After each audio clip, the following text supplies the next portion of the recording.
मत सोचो कि जिंदगी एक बोझ है। मत सोचो कि जिंदगी एक बोझ है। हमेशा मुस्कुराते रहो, हंसते रहो, क्योंकि समस्या हर रोज है। हर हर महादेव। स्वागत है बच्चों आप सभी का हमारे YouTube चैनल महादेव ट्यूटोरियल में। बच्चों आज हम लोग बात करेंगे पीएच। तो सबसे पहले बात करते हैं पीएच एक्चुअली होता क्या है। बच्चों पीएच एक पैरामीटर है जिसकी मदद से हम लोग ये पता कर पाते हैं जो एक सामने सॉल्यूशन है वो सॉल्यूशन आइदर एसिडिक है, बेसिक है और न्यूट्रल है। ठीक है। पीएच क्या है? तो पीएच एक पैरामीटर है जिसकी मदद से हम लोग पता कर पाते हैं जो गिवन सॉल्यूशन एसिडिक है, बेसिक है और न्यूट्रल है। बच्चों पीएच के लिए हम लोग एक पीएच स्केल इस्तेमाल करते हैं, पीएच स्केल। और ये पीएच स्केल बच्चों 0 से 14 तक रेंज करता है। अगर किसी सॉल्यूशन का पीएच 7 है तो माना जाता है वो सॉल्यूशन न्यूट्रल है, और किसी सॉल्यूशन का पीएच 7 से कम और 0 से ज्यादा है, 7 से कम और 0 से ज्यादा है, तो बच्चों इस रेंज में जो भी सॉल्यूशन होगा सभी को हम लोग एसिडिक कहेंगे। और अगर किसी सॉल्यूशन का पीएच 7 से ज्यादा हो और 14 से कम हो, यानी कि इस रेंज में अगर पीएच है तो बच्चों वैसे सॉल्यूशन को हम लोग बेसिक सॉल्यूशन कहते हैं या अल्कलाइन सॉल्यूशन कहते हैं। यहाँ पे देख पा रहे हैं बच्चों न्यूट्रल सॉल्यूशन का पीएच 7 और 7 से कम होगा तो फिर वो एसिडिक होगा, और 7 से ज्यादा पीएच होगा तो बच्चों वो अल्कलाइन होगा यानी कि बेसिक सॉल्यूशन होगा। अब बात आती है पीएच हम लोग निकालते कैसे हैं, पीएच होता क्या है। तो बेसिकली बच्चों पीएच का मतलब होता है negative logarithm of concentration of hydrogen ion. तो पीएच इक्वल टू आप रिप्रेजेंट कर सकते हैं बच्चों, pH equal to minus log concentration of hydronium ion. और अगर हाइड्रोनियम आयन का कंसंट्रेशन H+ का कंसंट्रेशन आपको पता है तो आप किसी भी सॉल्यूशन का पीएच निकाल सकते हैं। जैसा कि यहाँ पे आप देख सकते हैं बच्चों ब्लड का जो पीएच है वो 7.4 होना चाहिए। बॉडी के प्रॉपर फंक्शनिंग के लिए ब्लड का पीएच 7.4 होना चाहिए। अगर सैलिवा की बात करें बच्चों, सैलिवा का पीएच 6.5 से लेकर के 7.4 तक रेंज करता है। स्टोमक की बात करें तो जैसा आपको पता होगा, डाइजेशन में आप पढ़े होंगे, स्टोमक के अंदर जो भी डाइजेशन होता है वो एसिडिक मीडियम में होता है, क्योंकि स्टोमक के अंदर HCl लार्ज अमाउंट में रिलीज होता है। तो स्टोमक का पीएच बच्चों 1.5 के आसपास होता है। और वाटर की बात करें, अगर प्योर वाटर है तो प्योर वाटर का पीएच 7 होता है। इट मीन्स वाटर न्यूट्रल होता है। ठीक है। नेक्स्ट बात करें बच्चों nature of aqueous solution. aqueous solution का नेचर कैसा होगा। तो बच्चों अगर वाटर की बात करें हम, तो ये वाटर मॉलिक्यूल ये H+ और OH- आयन में ब्रेक हो। अगर आप aqueous सॉल्यूशन बनाते हैं तो उस aqueous सॉल्यूशन में वाटर मॉलिक्यूल ब्रेक होकर के एक H+ आयन बनाता है, दूसरा OH- आयन बनाता है। तो उस सॉल्यूशन के अंदर H+ भी होगा और OH- भी होगा। अगर H+ का कंसंट्रेशन OH- के कंसंट्रेशन के बराबर हो तो वैसे सॉल्यूशन को हम लोग कहेंगे न्यूट्रल सॉल्यूशन। अगर सॉल्यूशन में H+ का कंसंट्रेशन, हाइड्रोजन आयन का कंसंट्रेशन ज्यादा हो तो वैसे सॉल्यूशन को हम लोग कहते हैं एसिडिक सॉल्यूशन। और किसी सॉल्यूशन में अगर OH- आयन का कंसंट्रेशन ज्यादा हो तो वैसे सॉल्यूशन को हम लोग बेसिक सॉल्यूशन कहते हैं। तो इस तरह से किसी भी सॉल्यूशन का हम लोग नेचर डिसाइड कर सकते हैं, depends upon the concentration of H+ ion और OH- आयन। बच्चों एक क्वेश्चन है आपके लिए, same concentration of strong acid and weak acid which has lower pH. आपके पास सेम कंसंट्रेशन दिया गया है स्ट्रॉन्ग एसिड का और वीक एसिड का, और आपसे पूछा जा रहा है किसका पीएच कम होगा। तो बच्चों आपको मालूम होगा जो स्ट्रॉन्ग एसिड होता है उसका 100% डिसोसिएशन होता है, जो वीक एसिड है उसका पार्शियल डिसोसिएशन होता है। जैसे एक एग्जांपल के थ्रू आपको बताते हैं, अगर मैं ले लेता हूं एक strong acid H2SO4, strong acid हम ले लेते हैं एक H2SO4।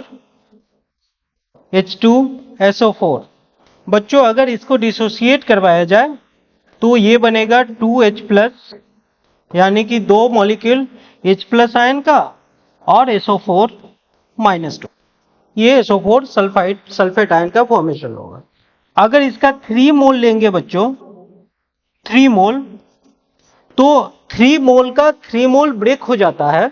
चूंकि H2SO4 के 1 मोल से 2 मोल बन रहा है, इसलिए 3 मोल से ये 6 मोल, यानी कि H प्लस आयन का जो कंसंट्रेशन, H प्लस आयन का नंबर ऑफ मोल होगा वो 6 मोल।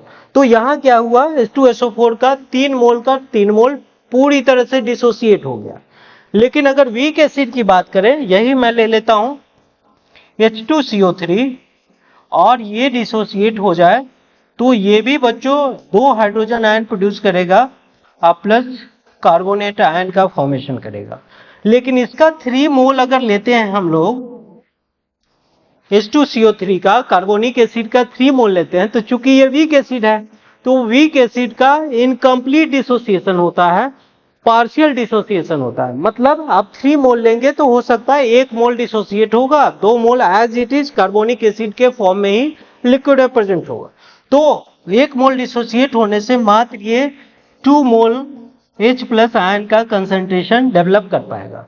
चूंकि स्ट्रॉन्ग एसिड में 100% डिसोसिएशन होता है, इसलिए H प्लस आयन का कंसंट्रेशन ज्यादा होगा, और वीक एसिड में H प्लस पार्शियल डिसोसिएशन होता है, इसलिए H प्लस आयन का कंसंट्रेशन कम होगा।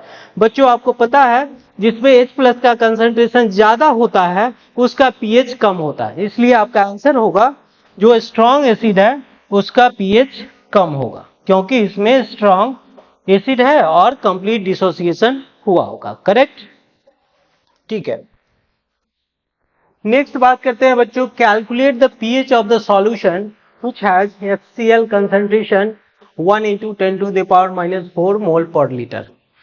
अब आपको pH का वैल्यू निकालना है और HCl का कंसंट्रेशन दिया हुआ है।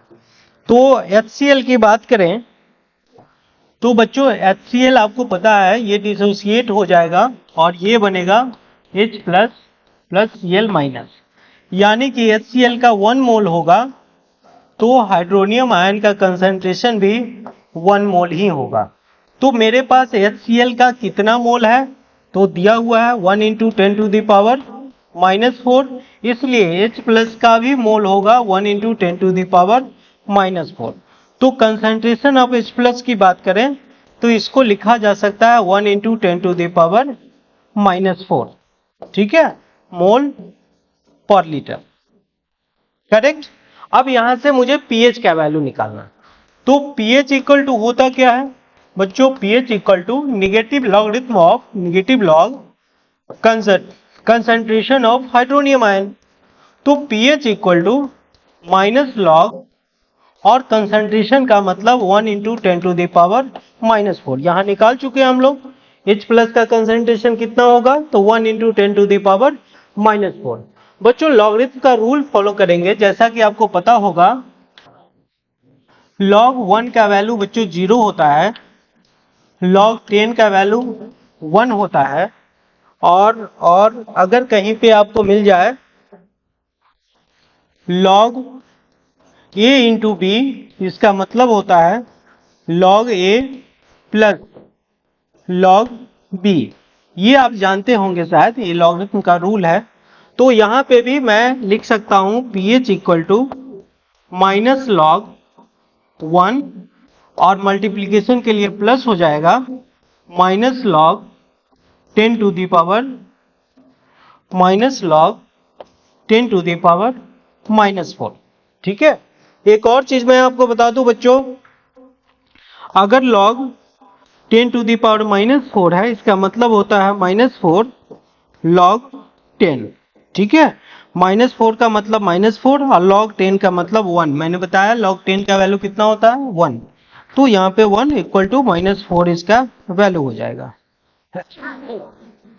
यहाँ पे देख लेते हैं pH इक्वल टू बच्चों माइनस log 1 का वैल्यू कितना, तो 0, और यहाँ पे प्लस पावर -4 है इसलिए -4 आगे आ जाएगा, माइनस ऑलरेडी था इसलिए ये डाटा प्लस हो जाएगा, और log 10 लिखेंगे। यहाँ पे log 10 का वैल्यू कितना होता है बच्चों, 1 है, तो pH इक्वल टू ये वैल्यू प्लस और ये 4 हो जाएगा, log 10 का वैल्यू 1 तो pH इक्वल टू 4 लिखा जा सकता है। pH का वैल्यू कितना 4 हो जाएगा। बच्चों pH का वैल्यू 4 मेरे पास आ गया। अब यहां से POH कैसे निकाला जा सकता है, तो POH निकालने का भी तरीका हम लोग पढ़ेंगे। नेक्स्ट बात करते हैं। अगला क्वेश्चन है बच्चों मेरे पास, calculate the pH of the solution has hydronium ion का कंसंट्रेशन दिया हुआ। 3 क्वेश्चन है मेरे पास। पहले में हाइड्रोनियम आयन का कंसंट्रेशन अगर मैं देखूं H प्लस का, बच्चों ये मेरे पास है 1 इंटू 10⁻⁻7। तो pH इक्वल टू लिखेंगे, pH इक्वल टू क्या होता है, minus log concentration of H plus, value put करेंगे pH equal to minus log 1 into 10⁻⁻7। ये वैल्यू हो जाएगा बच्चों pH equal to minus log 1 plus minus log 10⁻⁻7। pH equal to, ये वैल्यू log 1 का वैल्यू बच्चों 0 हो जाता है, तो इसका कुछ नहीं लिखेंगे। यहाँ पे माइनस और 7 -7 है, ये बच्चों आगे आ जाएगा, ये बन जाएगा +7 और यहाँ लिखेंगे log 10। log 10 का वैल्यू 1 होता है, पहले ही मैं बता चुका हूँ। तो pH इक्वल टू यहाँ पे 7 आंसर आता है। यानी कि अगर सॉल्यूशन का pH 7 आ गया बच्चों, इसका मतलब सॉल्यूशन का नेचर कैसा हो सकता है, इसका मतलब सॉल्यूशन का नेचर न्यूट्रल होगा। ठीक है, नेक्स्ट क्वेश्चन देखते हैं। नेक्स्ट बात करें बच्चों, तो मेरे पास कंसंट्रेशन हाइड्रोनियम आयन का दिया हुआ है, ये है 1 इंटू 10⁻⁻9। तो pH इक्वल टू फॉर्मूला लिखेंगे minus log concentration of hydronium ion H plus ion, pH equal to minus log और 1 इंटू 10⁻⁻9। बच्चों इसे लिखा जा सकता है pH equal to minus log 1 plus minus log 10⁻⁻9। pH equal to, बच्चों इसका वैल्यू log 1 है, log 1 का वैल्यू 0 होता है, 0 लिखेंगे। यहाँ पे 10⁻⁻9 है, -9 आगे आएगा तो माइनस माइनस प्लस, यानी कि 9 और log 10 बच जाएगा। पहले भी मैं बता चुका हूं बच्चों, log 10 का वैल्यू कितना होता है, log 10 का वैल्यू 1 होता है। तो 9 इंटू 1, तो pH इक्वल टू 9। अगर pH का वैल्यू 9 आता है तो मैं आपसे पूछूं इसका नेचर कैसा हो सकता है, तो जल्दी से आप कमेंट में आप बता सकते हैं इस सॉल्यूशन का नेचर कैसा हो सकता है अगर pH का वैल्यू 9 है। ठीक है, जल्दी बच्चों, pH अगर 7 से ज्यादा होता है तो निश्चित रूप से वो सॉल्यूशन अल्कलाइन होता है, इट मींस बेसिक नेचर का होगा, और इसमें H प्लस का कंसंट्रेशन ज्यादा होगा या OH माइनस का कंसंट्रेशन ज्यादा होगा। तो बच्चों निश्चित रूप से इसमें OH माइनस का कंसंट्रेशन ज्यादा होगा, इसलिए इसका pH का वैल्यू 9 आ रहा है और ये बेसिक सॉल्यूशन होगा। ठीक है, नेक्स्ट हम लोग बात करें बच्चों थर्ड क्वेश्चन का। पहले इसको अरेंज करते हैं हम लोग, थर्ड क्वेश्चन का सॉल्यूशन बनाएंगे। थर्ड क्वेश्चन की हम सॉल्यूशन हम लोग बनाते हैं बच्चों, इसको साइड हम लोग कर देते हैं। और थर्ड क्वेश्चन अगर देखें तो थर्ड मेरा क्वेश्चन है बच्चों, मुझे यहां बताया गया concentration of H2SO4, concentration of H2SO4 ये क्या दिया हुआ है, ये 5 इंटू 10⁻³ दिया गया है। ठीक है, m का मतलब होता है मोलारिटी और मोलारिटी का मतलब हो गया मोल्स पर लीटर, तो m का मतलब है मोलारिटी और सिंपल सा मतलब मोल पर लीटर, आप समझ रहे हैं। लेकिन H2SO4 में क्या होगा बच्चों, pH निकालने के लिए मुझे H प्लस का कंसंट्रेशन चाहिए, और एक मॉलिक्यूल H2SO4 में 2 हाइड्रोनियम आयन हो सकता है, 2 H प्लस आयन हो सकता है। तो पहले पता करते हैं हाइड्रोजन आयन का कंसंट्रेशन कितना है। H2SO4 को अगर aqueous सॉल्यूशन में डालेंगे बच्चों तो ये 2H प्लस बनेगा और प्लस ये सल्फेट आयन का फॉर्मेशन होगा। तो अगर H2SO4 का 1 मोल लेते हैं तो 1 मोल से H प्लस आयन का कंसंट्रेशन 2 मोल बनता है। 1 मोल से कितना मोल बनता है? 2 मोल बनता है। लेकिन H2SO4 का कंसंट्रेशन मेरे पास 5 इंटू 10 टू द पावर -3 है। इसका मतलब H प्लस आयन का कंसंट्रेशन कितना होगा? तो इसे भी 2 से मल्टीप्लाई करें तो ये हो जाएगा 10 इंटू 10 टू द पावर -3। ये 10 कैसे हो गया? तो 1 मोल से 2 मोल, या इसलिए 5 इंटू 10 टू द पावर -3 का मतलब 10 into 10 to the power -3। Overall इसका कंसंट्रेशन हो जाएगा बच्चों 10 टू द पावर -2 मोल पर लीटर। अब इसका पीएच निकाला जा सकता है। PH equal to minus log concentration of H plus.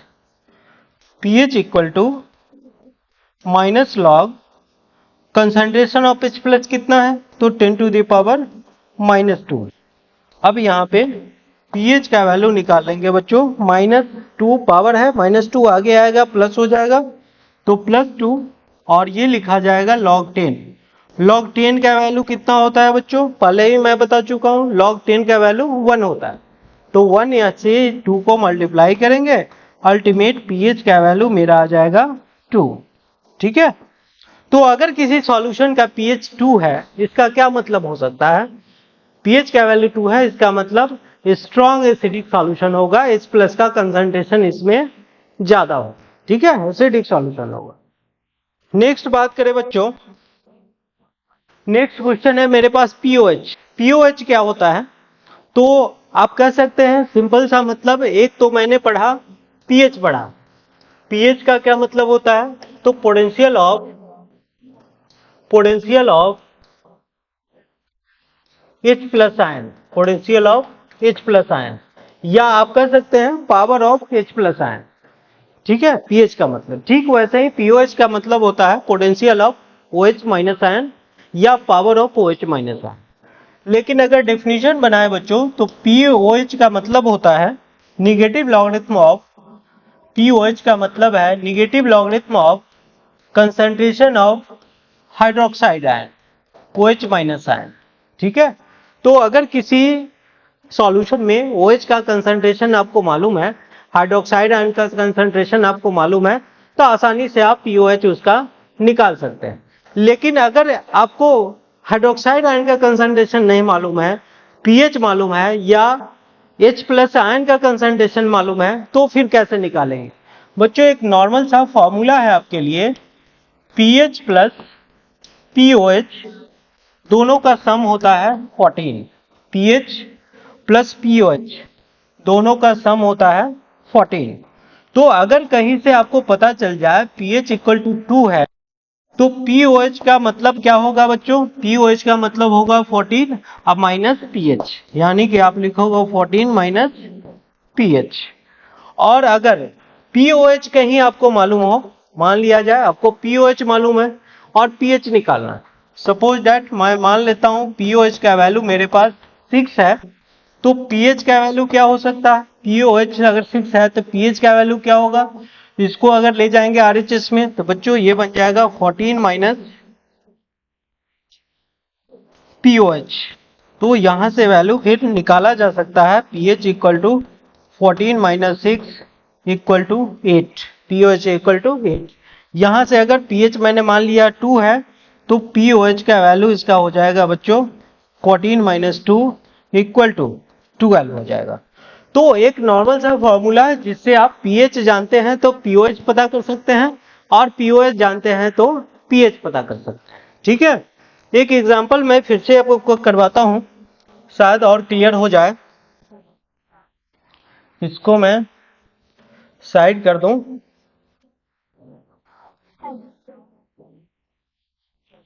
मान लेते हैं कंसंट्रेशन हम लोग कंसीडर कर लेते हैं, H प्लस का कंसंट्रेशन ये दिया हुआ है 1 इंटू 10 टू द पावर -3 मोल पर लीटर, और आपसे बोला जा रहा है पीओएच निकालिए। कंसंट्रेशन दिया H प्लस का और आपसे पूछा पीओएच निकालिए। तो सबसे पहले बच्चों हम लोग पीएच निकालेंगे, और पीएच निकालने के बाद पीओएच निकालेंगे। जैसे पीएच अगर निकालें तो ये हो जाएगा बच्चों minus log concentration of H plus ion, pH equal to minus log H plus ion का कंसंट्रेशन कितना है मेरे पास, तो 10 to the power -3, pH equal to -3, यहाँ पे मल्टीप्लाई होगा बच्चों 3 हो जाएगा और ये बच जाएगा log 10 का वैल्यू 1 होता है, pH equal to 3 into 1, finally pH का वैल्यू आपके पास बच्चों आ गया 3।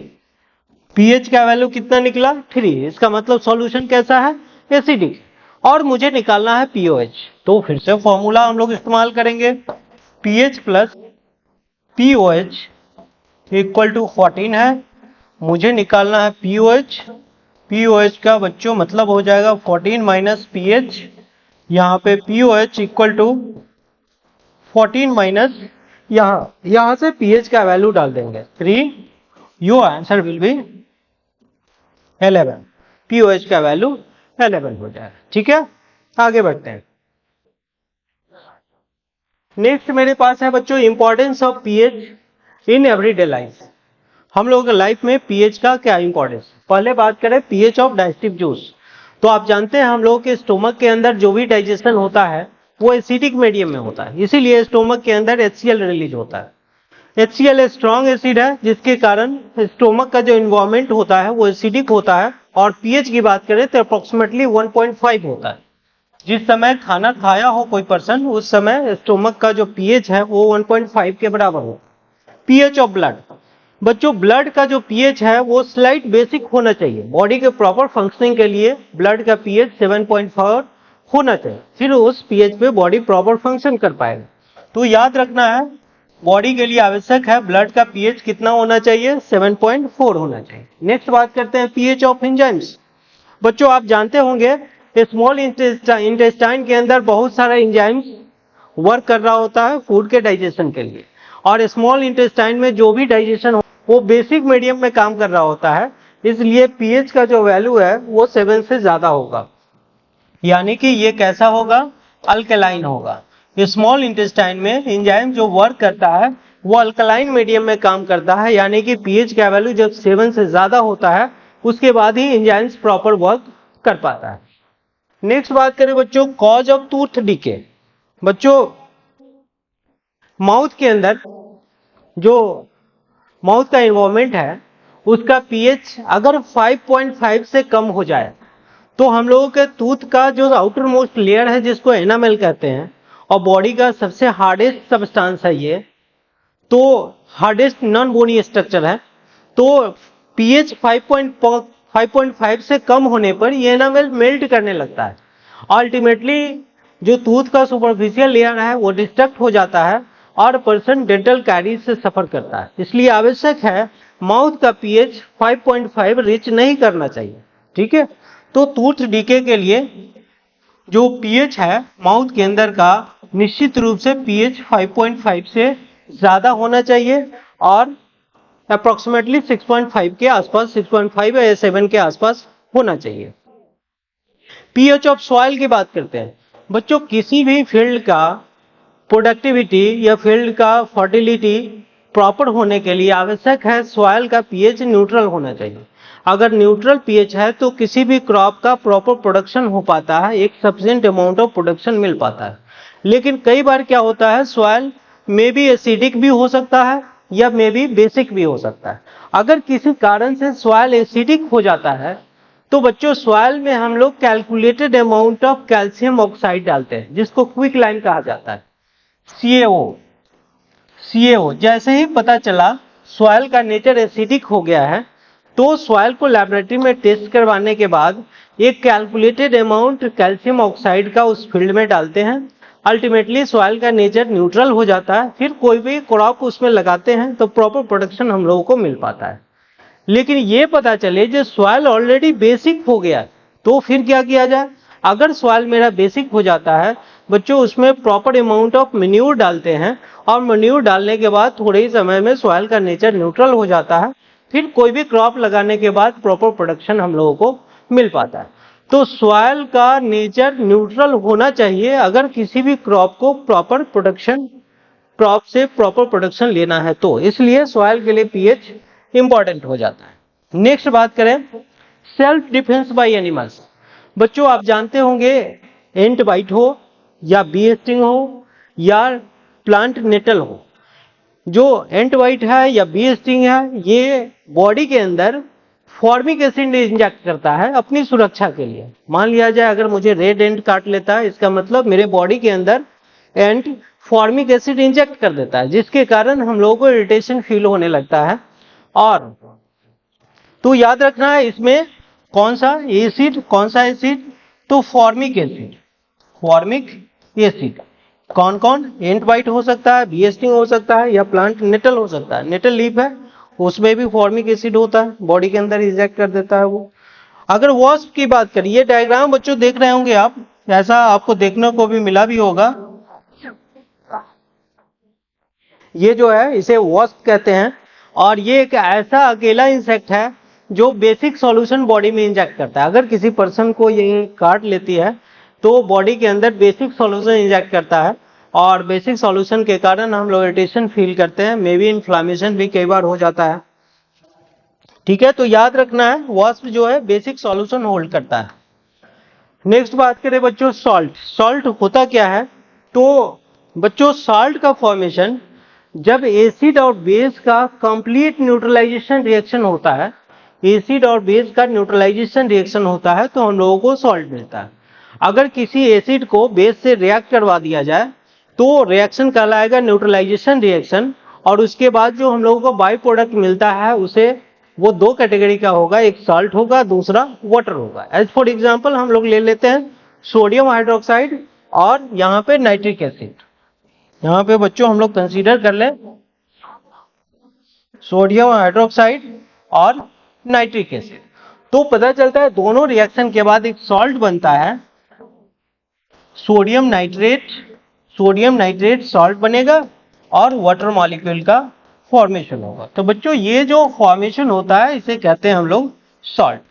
आपसे बोला जाए सॉल्ट होता क्या है, तो salt is form due to neutralization reaction between acid and base. जैसा कि आप देख रहे हैं एक एसिड और बेस को रिएक्ट करवाते हैं तो सॉल्ट का फॉर्मेशन होता है। नेक्स्ट बात करते हैं बच्चों एसिडिक सॉल्ट। नाम से पता चल रहा है वैसा सॉल्ट जिसका नेचर कैसा होगा, एसिडिक होगा। तो एसिडिक सॉल्ट का फॉर्मेशन किसी भी पॉलीप्रोटिक एसिड का पार्शियल न्यूट्रलाइजेशन के द्वारा होता है। अगर किसी पॉलीप्रोटिक एसिड का किसी बेस के द्वारा पार्शियल न्यूट्रलाइजेशन होता है तो एसिडिक सॉल्ट का फॉर्मेशन होता है। अब पॉलीप्रोटिक एसिड का क्या मतलब है बच्चों, तो आपके सामने अगर मैं कहूं एक HCl है और एक H3PO4 है, मैं आपसे कहूं हाइड्रोजन का नंबर 1 किस में है तो आप कहेंगे HCl में, 3 किस में है तो HCl में, H3PO4। तो H3PO4 कितना हाइड्रोजन और कितना प्रोटॉन डोनेट कर सकता है, तो 3। HCl कितना हाइड्रोजन डोनेट कर सकता है या प्रोटॉन डोनेट कर सकता है, तो 1।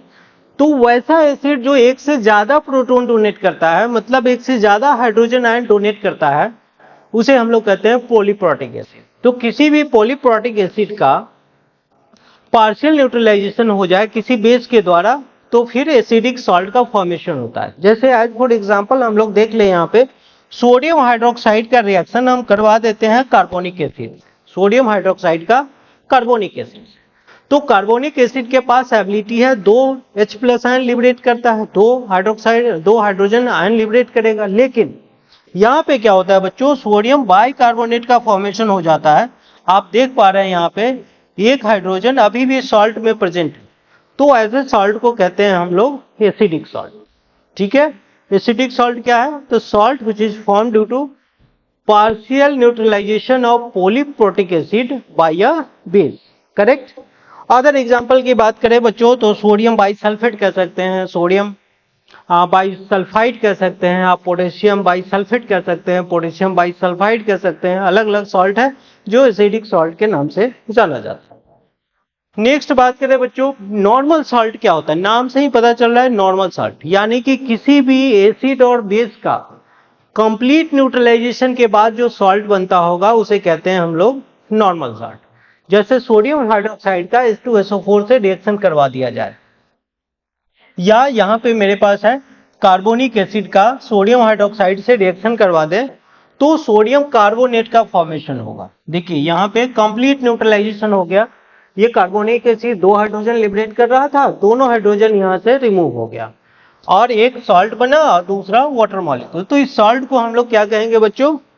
नॉर्मल सॉल्ट कहेंगे। क्यों? क्योंकि एसिड और बेस के कंप्लीट न्यूट्रलाइजेशन के बाद इसका फॉर्मेशन हुआ है। इसको आप बच्चों बैलेंस कर सकते हो, इसके आगे 2 लगा देंगे और इसके आगे भी 2 लगा दे, बैलेंस हो गया। अदर एग्जाम्पल की बात करें तो अदर एग्जाम्पल पोटेशियम सल्फाइड हो सकता है, पोटेशियम सल्फेट है, सोडियम सल्फेट है, सोडियम सल्फाइड है, ये अदर एग्जाम्पल हो सकता है नॉर्मल सॉल्ट का। नेक्स्ट बात करते हैं बेसिक सॉल्ट। नाम से ही पता चल रहा है सॉल्ट कैसा होगा? बेसिक होगा, यानी कि किसी भी बेस का पार्शियल न्यूट्रलाइजेशन होता है किसके द्वारा? एसिड के द्वारा। किसी भी बेस का एसिड के द्वारा अगर पार्शियल न्यूट्रलाइजेशन होता है तो ऐसे बेस को हम लोग कहेंगे, ऐसे सॉल्ट जो सॉल्ट बनेगा बेस का पार्शियल न्यूट्रलाइजेशन के बाद जो सॉल्ट बनेगा उसे हम लोग बेसिक सॉल्ट कहते हैं। जैसे एग्जांपल में हम लोग ले लें कॉपर हाइड्रोक्साइड, हम ले लेते हैं कॉपर हाइड्रोक्साइड और कॉपर हाइड्रोक्साइड का रिएक्शन HNO3 से करवा दें तो बच्चों यहां पे बनता है कॉपर हाइड्रोक्सी नाइट्रेट NO3। आप देख सकते हैं यहाँ पे बच्चों ये कॉपर हाइड्रोक्साइड था और जो सॉल्ट बना उसमें अभी भी हाइड्रोक्साइड प्रेजेंट है, इसलिए आप कह सकते हैं बेस का क्या हुआ है? कंप्लीट न्यूट्रलाइजेशन या पार्शियल न्यूट्रलाइजेशन। तो बेस का हुआ है पार्शियल न्यूट्रलाइजेशन। किसी भी बेस का पार्शियल न्यूट्रलाइजेशन के बाद जो सॉल्ट बनता है उसे हम लोग कहते हैं बेसिक सॉल्ट। तो ये मेरा बेसिक सॉल्ट हुआ बच्चों, इसके साथ प्लस वाटर मॉलिक्यूल का भी फॉर्मेशन होगा। नेक्स्ट बात करें हम लोग लीड हाइड्रोक्साइड का। बच्चों लीड हाइड्रोक्साइड का नाइट्रिक एसिड से रिएक्शन करवा दिया जाए तो बच्चों यहाँ पे lead hydroxy PbOH lead hydroxy और नाइट्रेट का फॉर्मेशन होगा। आप देख पा रहे हैं मॉलिक्यूल में, आप मॉलिक्यूल में देख पा रहे हैं बच्चों, यहाँ पे एक हाइड्रोक्साइड आयन अभी भी प्रेजेंट है, तो इसे हम लोग बेसिक सॉल्ट के नाम से जानेंगे। नेक्स्ट बात करें बच्चों हम लोग डबल सॉल्ट क्या होता है। तो किसी भी सिंपल सॉल्ट के सैचुरेटेड सॉल्यूशन को मिला दिया जाए, दो सिंपल सॉल्ट के सैचुरेटेड सॉल्यूशन को आपस में मिक्स कर दिया जाए तो जो सॉल्ट का फॉर्मेशन होता है उसे कहते हैं हम लोग डबल सॉल्ट, है ना। यानी कि दो सिंपल सॉल्ट के मिक्सचर को हम लोग डबल सॉल्ट कहते हैं। जैसे देख ले यहाँ पे मेरे पास कॉपर सल्फेट, मेरे पास पोटेशियम सल्फेट है, एल्युमिनियम सल्फेट, दोनों के मिक्सचर को, दोनों के सैचुरेटेड मिक्सचर को मिक्स कर दिया जाता है तो आपके पास ये फॉर्मूला मिलता है potassium sulphate aluminium sulphate dot 24H2O। बच्चों इसको पोटास एलम के नाम से जानते हैं, पोटास एलम के नाम से जानते हैं, जिसे आप सुतकिरी भी कहते हैं, आपको से इसे इस्तेमाल किया जाता है, सॉरी। उसके बाद बात करें बच्चों इफ्लोरेसेंट सॉल्ट क्या होता है। बच्चों कुछ सॉल्ट नेचर में ऐसा है जिसको अगर एनवायरमेंट में एक्सपोज छोड़ दिया जाए, ठीक है, तो अपने वाटर ऑफ क्रिस्टलाइजेशन वो लॉस कर देता है। सॉल्ट का प्रॉपर एक क्रिस्टलाइन शेप होता है, क्रिस्टलाइन शेप सिर्फ इसलिए होता है बिकॉज उसके पास सर्टेन वाटर मॉलिक्यूल होता है। जैसे यहाँ पे देख लीजिए सोडियम कार्बोनेट डॉट 10H2O, तो सोडियम कार्बोनेट डॉट 10H2O को हम लोग वॉशिंग सोडा कहते हैं और इसका एक प्रॉपर क्रिस्टलाइन शेप होता है।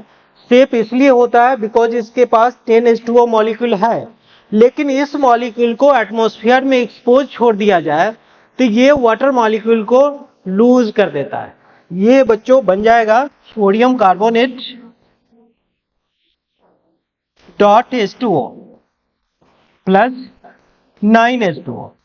तो आप देख सकते हैं जो ओरिजिनल मॉलिक्यूल था, क्रिस्टलाइन शेप था, उसमें 10H2O था और 9H2O अलग हो गया। क्यों रिमूव हो गया? क्योंकि इसको एटमॉस्फेयर में एक्सपोज छोड़ देने से वाटर क्रिस्टलाइजेशन इसका लॉस हो जाता है और ऐसे सॉल्ट को हम लोग कहते हैं इफ्लोरेसेंट सॉल्ट। तो इफ्लोरेसेंट सॉल्ट क्या है? The salt which loses its water crystallization when expose to the atmosphere. अगर एटमॉस्फेयर में सॉल्ट को एक्सपोज छोड़ दे तो ये वाटर क्रिस्टलाइजेशन लूज कर देता है। और भी एग्जांपल हम लोग देख सकते हैं बच्चों। अदर सॉल्ट की बात करें तो मेरे पास है CuSO4 डॉट 5H2O, जिसे ब्लू विट्रियोल के नाम से जाना जाता है। वाटर मॉलिक्यूल जब तक इसके पास है तब तक इसका कलर होता है ब्लू, लेकिन वाटर अगर एटमॉस्फेयर में एक्सपोज छोड़ दिया जाए तो बच्चों ये बन जाता है CuSO4 अलग हो जाएगा और 5H2O यहाँ से रिमूव हो जाता है और इसका कलर बच्चों ब्लू से व्हाइट हो जाता है, यानी कि कलरलेस आप कह सकते हैं, कॉपर सल्फेट का कोई कलर नहीं रह जाता। ठीक है, नेक्स्ट बात करें MgSO4.7H2O। अगर आप इसको एक्सपोज छोड़ देंगे बच्चों तो मैग्नीशियम सल्फेट और 7 वाटर मॉलिक्यूल इससे अलग हो जाए। नेक्स्ट बात करें green vitriol FeSO4.7H2O। Green vitriol के साथ भी सेम कंडीशन है, अगर आप एक्सपोज छोड़ देंगे एटमॉस्फेयर में तो फेरस सल्फेट अलग हो जाएगा और 7 मॉलिक्यूल वाटर अलग हो जाएगा। नेक्स्ट हम लोग बात करें बच्चों रेड विट्रियोल कोबाल्ट सल्फेट.7H2O। इसका भी सेम कंडीशन है, अगर आप एटमॉस्फेयर में एक्सपोज छोड़ देते हैं तो वाटर क्रिस्टलाइजेशन इसका लॉस हो जाता है, यानी कि कोबाल्ट सल्फेट अलग हो जाएगा और 7 वाटर मॉलिक्यूल अलग हो जाएगा। फिर बात करें white vitriol ZnSO4.7H2O, same condition इसके साथ है। तो इन सभी सॉल्ट को एक साथ हम लोग इफ्लोरेसेंट सॉल्ट करते हैं, क्योंकि नेचर में एक्सपोज छोड़ देने के बाद वाटर क्रिस्टलाइजेशन इसका लॉस हो जाता है। करेक्ट। नेक्स्ट बात करें बच्चों हाइग्रोस्कोपिक सॉल्ट। बच्चों नेचर में कुछ ऐसा सॉल्ट है जिसको एटमॉस्फेयर में एक्सपोज छोड़ दिया जाए तो नेचर से वाटर वेपर को अब्जॉर्ब कर लेता है, लेकिन अपना ओरिजिनल स्टेट मेंटेन करता है। ठीक है, तो हाइग्रोस्कोपिक सॉल्ट का क्या मतलब है? वैसा salt, the salt which absorbs moisture from the atmosphere but do not change its original state. Atmosphere में अगर एक्सपोज छोड़ दिया जाए तो वाटर वेपर अब्जॉर्ब तो करेगा लेकिन अपना ओरिजिनल स्टेट लॉस नहीं करता है। ऐसे सब्सटेंस को हम लोग कहते हैं हाइग्रोस्कोपिक सब्सटेंस। इसका एग्जांपल आप दे सकते हैं, कंसंट्रेटेड सल्फ्यूरिक एसिड हो सकता है, सोडियम हाइड्रोक्साइड हो सकता है। Concentrated sulphuric acid, sodium hydroxide, ये एग्जांपल है हाइग्रोस्कोपिक सब्सटेंस का। नेक्स्ट बात करें बच्चों डेलिक्वेसेंट सॉल्ट, वैसा सॉल्ट जिसको नेचर में आगे एक्सपोज छोड़ देते हैं तो नेचर में प्रेजेंट वाटर वेपर को एब्जॉर्ब भी करता है और लिक्विड स्टेट में चेंज भी हो जाता है। ठीक है, the salt which absorbs water vapour from the atmosphere when exposed to the atmosphere and changes its state from solid to liquid. ये अपना स्टेट लिक्विड में चेंज कर लेता है। इसका एग्जांपल बच्चों आप दे सकते हैं, कैल्शियम क्लोराइड हो सकता है, मैग्नीशियम क्लोराइड हो सकता है, फेरिक क्लोराइड हो सकता है, पोटेशियम हाइड्रोक्साइड हो सकता है। कुछ केमिकल है जो इफ्लोरेसेंट जिसे हम लोग डेलिक्वेसेंट सॉल्ट कहते हैं। तो क्लियर है डेलिक्वेसेंट सॉल्ट का क्या मतलब है बच्चों? वैसा सॉल्ट जो एटमॉस्फेयर से वाटर वेपर को अब्जॉर्ब करेगा और अपना स्टेट चेंज कर लेता है, वो लिक्विड स्टेट में कन्वर्ट हो जाता है। ठीक है बच्चों, आज के लिए यहीं पे स्टॉप करते हैं।